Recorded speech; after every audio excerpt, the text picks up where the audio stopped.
صحیح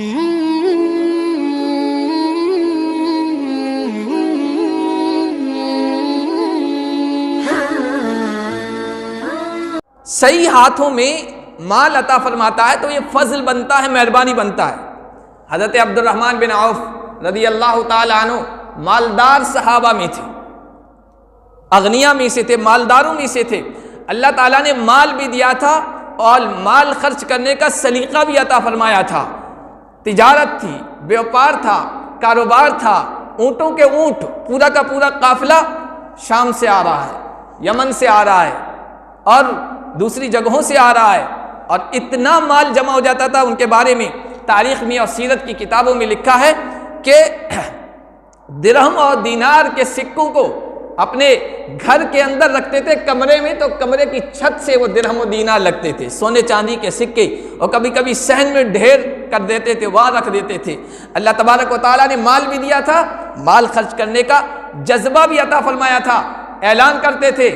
کہ 1400 صحابہ کرام کی فہرست بناؤ جو اللہ کے نبی صلی اللہ علیہ وسلم کے ہاتھ پر صلح حدیبیہ کے موقع پر اپنی جان قربان کر دینے کا عزم اور ارادہ ظاہر کر رہے تھے، ان کی فہرست بناؤ۔ ان کی فہرست بنائی گئی۔ پھر کہا کہ 313 جو بدر میں اللہ کے نبی صلی اللہ علیہ وسلم کے ساتھ شریک تھے، جو لوگ ان میں زندہ ہیں، ان کی فہرست بناؤ۔ ان کی فہرست بنائی گئی، اور پھر ایک پیمانہ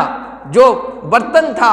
جس میں بھر بھر کے وہ درہم و دینار، سونے چاندی کے سکے دیا کرتے تھے، وہ لایا گیا اور کہا کہ ان جو لوگ یہاں آئے ہیں، جو موجود ہیں صحابہ کرام، ان کو دو، ہدیہ کرنا چاہتا ہوں، تحفہ کر دینا چاہتا ہوں۔ اللہ کے نبی صلی اللہ علیہ وسلم کے یہ غنی اور مالدار صحابی ہیں، خرچ کرنے کا سلیقہ ہے، دے رہے ہیں۔ صبح سے شام تک دینا شروع کر دیا، اور شام تک ہوتے ہوتے ان کا سارا جو ڈھیر تھا درہم و دینار کا سارا خرچ کر دیا۔ خرچ کرنے کا سلیقہ اللہ نے دیا تھا۔ حضرت عثمان غنی رضی اللہ تعالی عنہ کے بارے میں آتا ہے، عبد الرحمن بن عوف کی بات بھی بیچ میں رہ گئی، کہ اللہ کی راہ میں جب خرچ کرنے کا موقع آیا تو اس طرح دے رہے ہیں، اور اپنی ذات پر خرچ کرنے کی نوبت آئی ہے تو بالکل سادہ طریقے پر استعمال کر رہے ہیں مال کو، دولت کو۔ یہ عبد الرحمن بن عوف ہے، شادی ہو جاتی ہے، مدینے میں اللہ کے نبی موجود ہیں اور بڑے بڑے صحابہ کرام موجود ہیں، شادی کرتے ہیں، اللہ کے نبی صلی اللہ علیہ وسلم کو بھی اطلاع نہیں، اتنے مالدار صحابی ہیں، اللہ کے نبی صلی اللہ علیہ وسلم کو اطلاع نہیں ہے۔ وہ تو دوسرے یا تیسرے دن جب اللہ کے نبی صلی اللہ علیہ وسلم کی خدمت میں گئے تو دیکھا کہ ان کے کپڑوں پر خلوق، ایک قسم کی خوشبو ہوتی تھی جو صرف مرد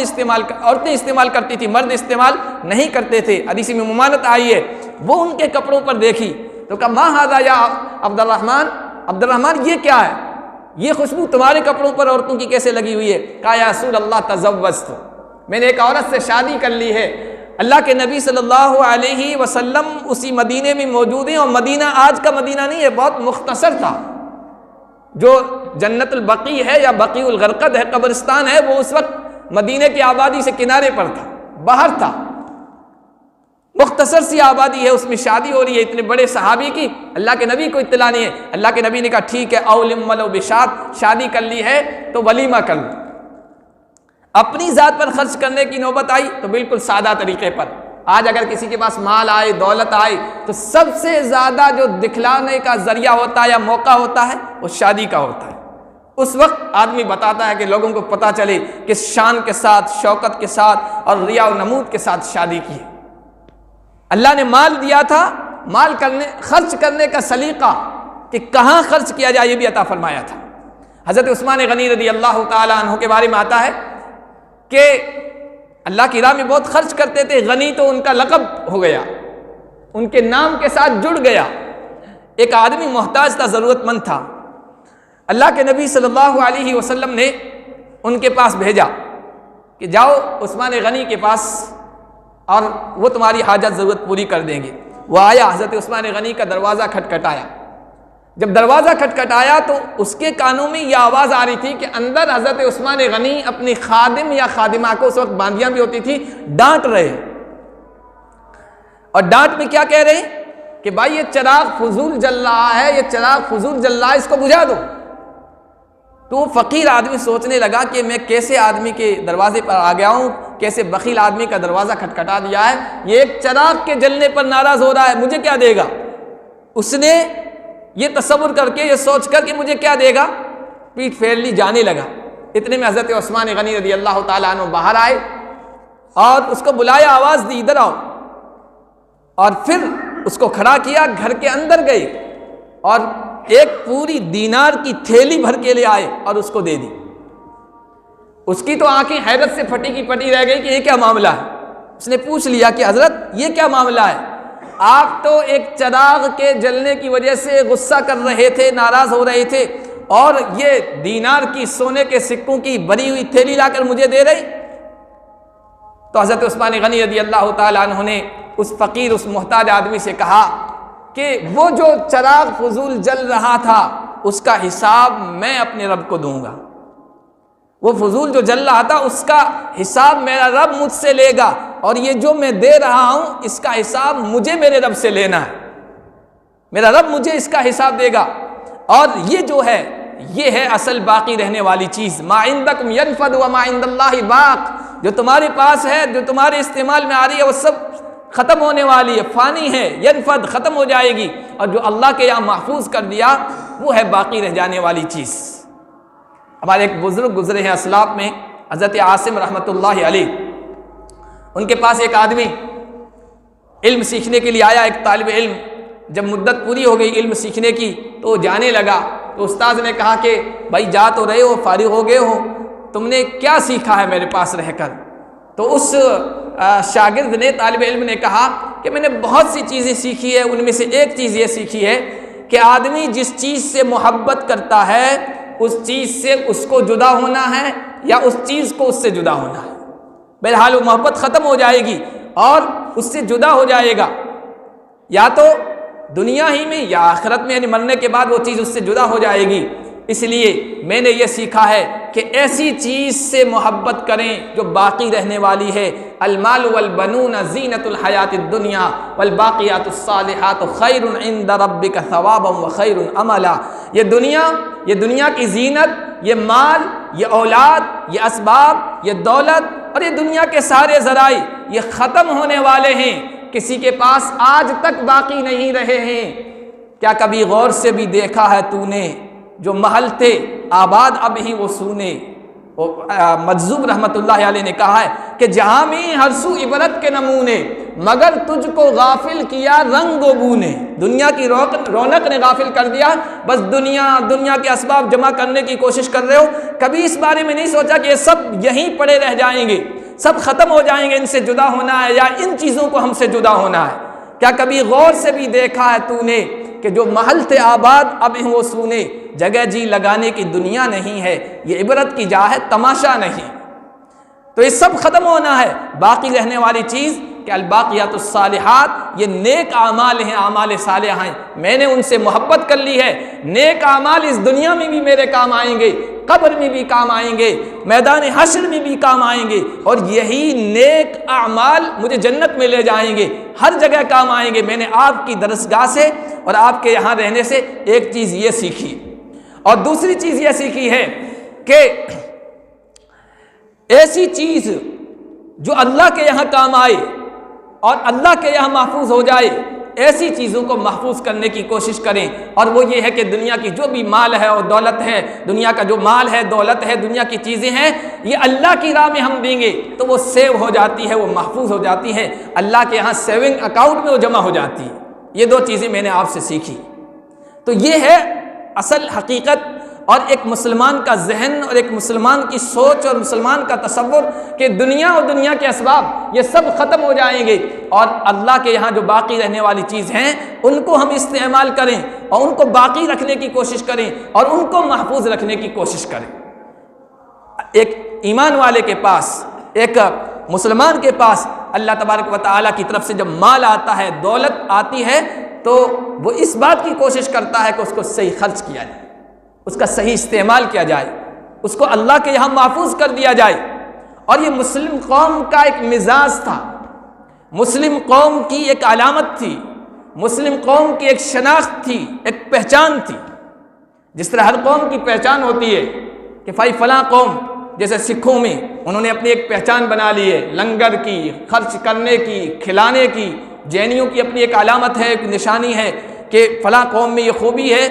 ایک زمانے تک مسلمانوں کی یہ خوبی تھی اور نبی پاک صلی اللہ علیہ وسلم نے اس امت کے اندر یہ امتیاز اور یہ شناخت اور یہ پہچان پیدا فرمائی تھی کہ اس امت کا مزاج بنایا تھا کہ اس امت کا امیر بھی خرچ کرنے والا ہے، اس امت کا غریب بھی خرچ کرنے والا ہے، اس امت کا مالدار بھی اللہ کی راہ میں دینے والا ہے، اور اس امت کا محتاج بھی اپنی وسعت و گنجائش کے مطابق اللہ کی راہ میں خرچ کرنے والا تھا۔ یہ ایک مسلم قوم کی پہچان تھی، اور صرف اتنی پہچان نہیں تھی، اس کی پہچان یہ تھی کہ خود بھوکے رہ کر دوسروں کو کھلانا ہے، اس کی پہچان یہ تھی کہ خود پیاسے رہ کر، بلکہ پیاس کی شدت میں موت آ جائے تو اس کو قبول کر لیا ہے، لیکن دوسروں کو پانی پلانے کے لیے آگے بڑھے۔ یہ اس قوم کی پہچان تھی۔ اس کا امیر بھی خرچ کرنے والا، اس کا غریب بھی خرچ کرنے والا، خود کے پیٹ پر پتھر رکھ کر سو جانے والا، دوسروں کو کھلانے والا، یہ ہماری پہچان تھی۔ وَيُؤْثِرُونَ عَلَىٰ أَنفُسِهِمْ وَلَوْ كَانَ بِهِمْ خَصَاصَةٌ، اپنے اوپر دوسروں کو ترجیح دیتے ہیں، خود کتنے ہی محتاج اور ضرورت مند کیوں نہ ہو۔ اللہ کے نبی صلی اللہ علیہ وسلم کے پاس ایک مہمان آیا۔